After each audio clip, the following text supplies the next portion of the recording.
हमारे साथ हमारे सहयोगी में, क्योंकि तेजी से लगातार अपडेट वहां से सामने आ रहा है। मनीष झा के पास जल्दी से चल लेते हैं। मनीष झा, जो पहली बायलैटरल टॉक्स है, जो द्विपक्षीय वार्ता है, वो 1 बजे बताई जा रही है, वहां से क्या कुछ अपडेट आप दे पाएंगे?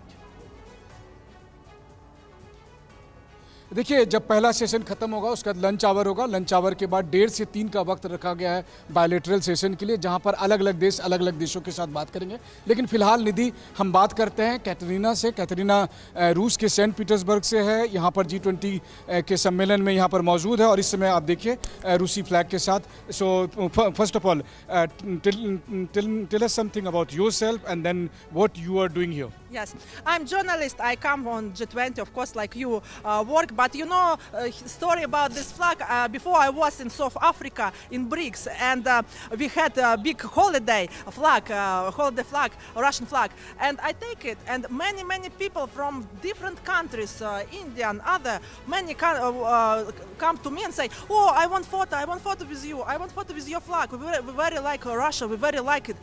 And one Indian man, not one. Many Indian journalists say, if you will go to G20, you can come for me for this flag. But Katerina, there is also a risk because there are lots of European countries are also here. Might be that they will object that you are coming here because you know the Russia-Ukraine tension. So you are not scared about this?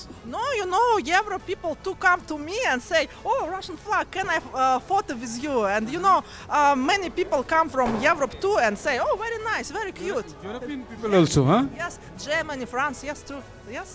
तो देखिए, कैटरीना यहाँ पर G20 के venue में मौजूद हैं, रूस का झंडा लेकर हैं, रूस का झंडा लेकर आगे ये इधर उधर घूम भी रही हैं। इनका दावा है कि बहुत सारे यूरोप के पास प्रोफेसर संजय भारद्वाज भी हैं, जिस ग्लोबल साउथ की हम बात कर रहे थे, रशिया का झंडा लेकर जो कैटरीना आई, उनके साथ तो मनीष बात कर रहे हैं। लेकिन प्रोफेसर संजय भारद्वाज, क्या ये भारत ने एक मैसेज दिया है कि अब जो गरीब देशों का अगुवा अगर इस दुनिया में कोई है, विकासशील देशों का अगुवा कोई है, तो वो भारत है और भारत उस पर काम भी कर रहा है बजाय बात करने के?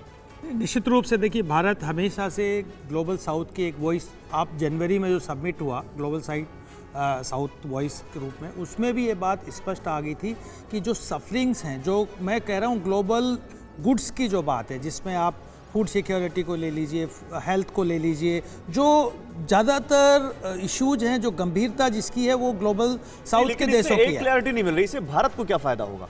नहीं, निश्चित रूप से भारत, क्योंकि भारत को एक तो पहली बार जैसे अफ्रीकन यूनियन को आप देखेंगे, 55 देशों का एक समूह है, प्राकृतिक संसाधनों से भरपूर है।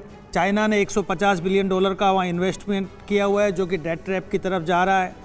भारत जो इस तरीके से फंसे हुए जो देश हैं, उसमें अपनी एक्सेस बढ़ा के, अपनी एक्सेप्टेबिलिटी बढ़ा के, अपना जो उनका आर्थिक विकास, क्योंकि आर्थिक रूप की दृष्टि से भी वो पिछड़े हुए हैं, तो भारत एक अपना, चाहे वो ट्रेड एड एंड इन्वेस्टमेंट के माध्यम से जो लाइन ऑफ क्रेडिट दक्षिणी एशिया में किया है, अब वो ग्लोबली करेगा। तंजाना देखिए किस तरीके से भारत इन्वेस्टमेंट कर रहा है एजुकेशन सेक्टर में, हेल्थ सेक्टर में। रिसेंट पास्ट में अडानी ने वहाँ पे इन्वेस्टमेंट एनर्जी सेक्टर में किया है। तो भारत अपनी एक्सेप्टेबिलिटी और एक्सेस इन देशों में बढ़ा रहा है, ताकि, और सबसे बड़ा जो बात है, जो नरेंद्र मोदी जी प्रधानमंत्री ने कहा कि ट्रस्ट जो डेफिसिट है, भारत का विश्वास है अफ्रीकन कंट्रीज में हिस्टोरिकली। सर, आप जो बता रहे हैं एक इंटरेस्टिंग टेक है, और मैं सुमित के पास आऊंगा और उसके बाद जाऊं सुधाकर के पास। सुमित, शी जिनपिंग का नहीं आना, I think it's a very good thing.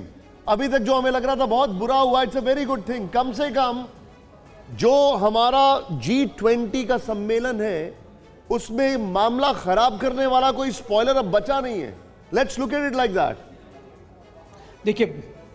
देखिए पिछले 2 सालों में अगर आप मोटे तौर पर देखें, चाहे वो रूस यूक्रेन की जंग हो या फिर कोविड का, एक चीज जिसने पूरे दुनिया को सोचने पे मजबूर किया निशांत, वो था कि प्रोडक्शन लाइन चेन, यानी प्रोडक्शन यूनिट्स किसकी सबसे ज्यादा मजबूत है, वो प्रोडक्शन यूनिट चीन ने मुहैया कराई। मजबूरी में भी रूस को वो प्रोडक्शन जो चीजें थी, जो सामान था, साजो सामान, वो चीन से लेना पड़ा। तो जो निर्भरता चीन की तरफ बढ़ी, उसने पूरी दुनिया के देशों को ये सोचने के लिए मजबूर किया कि कहीं ये चाइना सेंट्रिक तो नहीं हो रहा। और इसी वजह से जब आप इस फोरम में G20 की बात करते हैं, तो इसमें स्पेसिफिक तौर पर ना सिर्फ आपके डिजिटल पब्लिक इंफ्रास्ट्रक्चर, बल्कि इसके अलावा जो प्रोडक्शन यूनिट है, यानी ग्लोबल साउथ की जब बात की जाती है, तब उसमें भारत की महत्वता को ज्यादा दर्शाया जाता है। Point taken. Quick reaction John Sudhakar sir. एक तरीका होता है दरवाजे को नॉक करना और एक तरीका होता है दरवाजे को तोड़ देना।